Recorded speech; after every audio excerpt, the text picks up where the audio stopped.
اس رمضان المبارک میں بہت ساری حلال چیزیں آپ کو حرام کر دی گئی ہیں، یعنی سحری سے لے کر افطاری تک۔ میں یہ نہیں کہہ رہا کہ شراب پینا حرام ہے، نشہ کرنا حرام ہے، وہ تو پوری زندگی بھر حرام ہے، لیکن آپ کو چاول روٹی تو حلال ہے نا، سبزے سیب پھل فروٹ تو حلال ہے، لیکن یہ حلال چیزیں بھی اللہ نے آپ پر حرام رکھی ہیں، روزے کے عالم میں نہیں کھا سکتے۔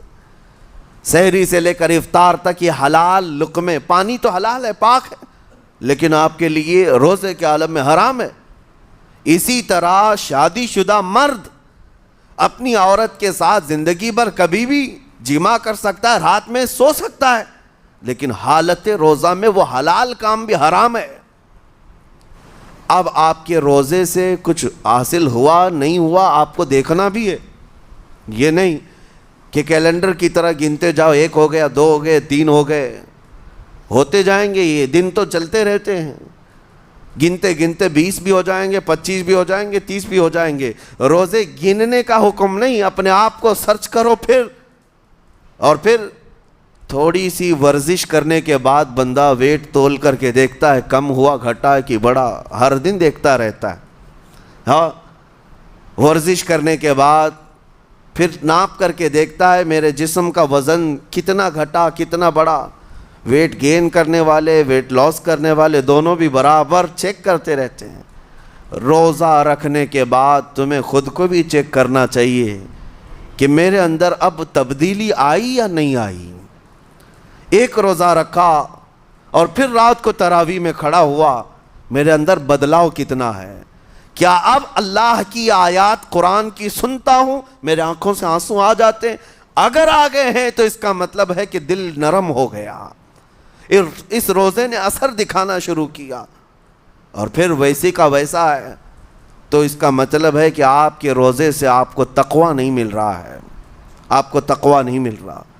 خوف خدا جب آتا ہے تو انسان کا دل موم ہو جاتا، نرم ہو جاتا ہے، اور اللہ کے عذابات سے، جہنم کے خوف سے، قبر کی سختیوں سے وہ رو پڑتا ہے، اس کی آنکھیں بہنے لگ جاتی ہیں، اور جب دل سخت ہوتا ہے پتھر کی طرح تو اسے نہ اللہ کی آیتیں رلاتی ہیں نہ آخرت کا تصور اسے ہلاتا ہے۔ اسی لیے قیامت کے دن کے بارے میں آپ کو بتاؤں، نبی پاک صلی اللہ تعالیٰ علیہ وسلم کی امت کی طرف جہنم کی آگ شعلے لپکاتے ہوئے بڑھتی آ رہی ہوگی بہت تیزی سے۔ قریب ہے کہ وہ جہنم کی آگ سب کو اپنے لپیٹ میں لے لے۔ وہاں کھڑے ہوئے بہت سارے لوگ اپنے اپنے اعمال کا صدقہ پیش کرنے لگے، حاجی اپنے حج پیش کر رہے ہیں، نمازی اپنے نماز، روزے دار اپنے روزے، کہ جہنم ہماری یہ نیکیوں کا صدقہ رک جا۔ جہنم کی آگ بڑھتی چلی آئی، بڑھ رہی تھی۔ جبرائیل امین علیہ الصلاۃ والتسلیم حاضر ہوتے ہیں بارگاہ مصطفیٰ صلی اللہ علیہ وسلم میں، ایک پانی کا پیالہ انہوں نے پیش کیا اور کہا یا رسول اللہ صلی اللہ علیہ وسلم، یہ پانی آپ اس آگ پر چھڑک دیں۔ نبی پاک صلی اللہ تعالیٰ علیہ وسلم نے وہ پانی اس آگ کی طرف پھینکا تو آگ دور چلی گئی، جو جہنم کی آگ اچانک بجھ گئی، کافی دور چلی گئی، جو امت کی طرف لپک رہی تھی۔ رسول رحمت صلی اللہ تعالیٰ علیہ وسلم نے پوچھا جبرائیل سے، یہ اتنا اثردار پانی ہے کون سا؟ یہ جبرائیل امین عرض کرتے ہیں یا رسول اللہ، یہ آپ کے ان امتیوں کے آنسوؤں کا پانی ہے جو رات کھڑے ہو کر اپنے رب کے خوف سے رویا کرتے تھے، وہ اللہ کے خوف سے تھر تھراتے تھے، ڈر کر کے ان کے آنکھوں سے جو آنسو آتے۔ جبرائیل امین کہتے ہیں میں نے وہ آنسو جمع کر رکھے تھے اور وہ آج میں نے آپ کے سامنے پیش کیا۔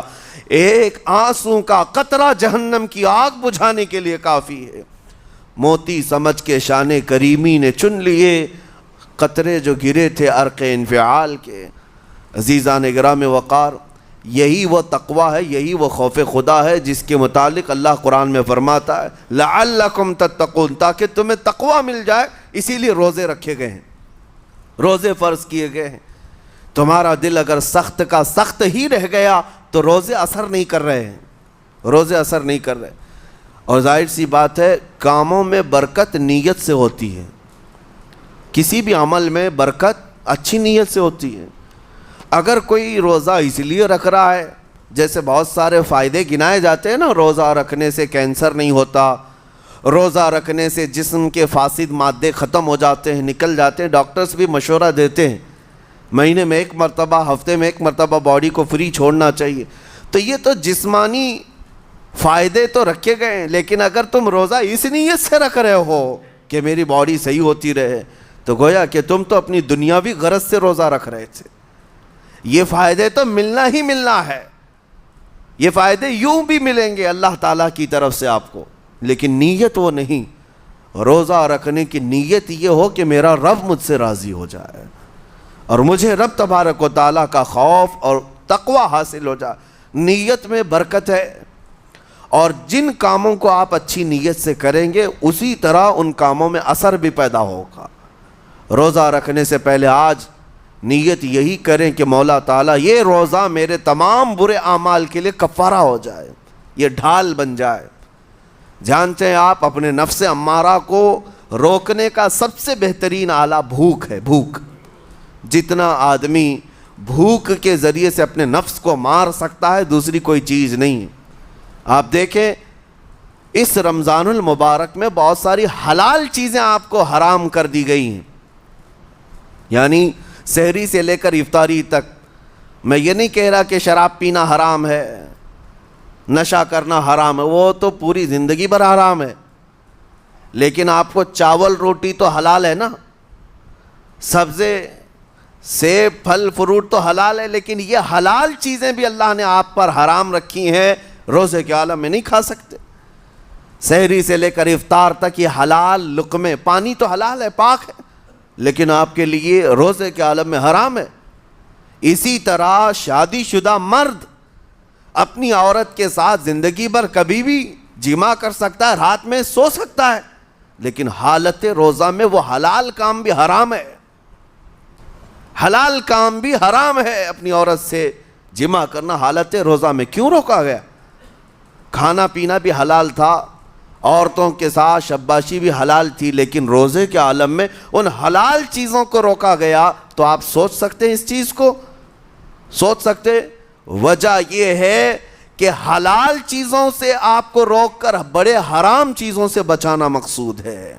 آج اگر اپنے آپ میں اتنا کنٹرول کر لے جاؤ کہ چند حلال چیزوں سے دن بھر بچ سکتے ہو، انشاءاللہ رمضان کے بعد بڑی حرام چیزوں سے بھی اللہ آپ کو محفوظ رکھے گا۔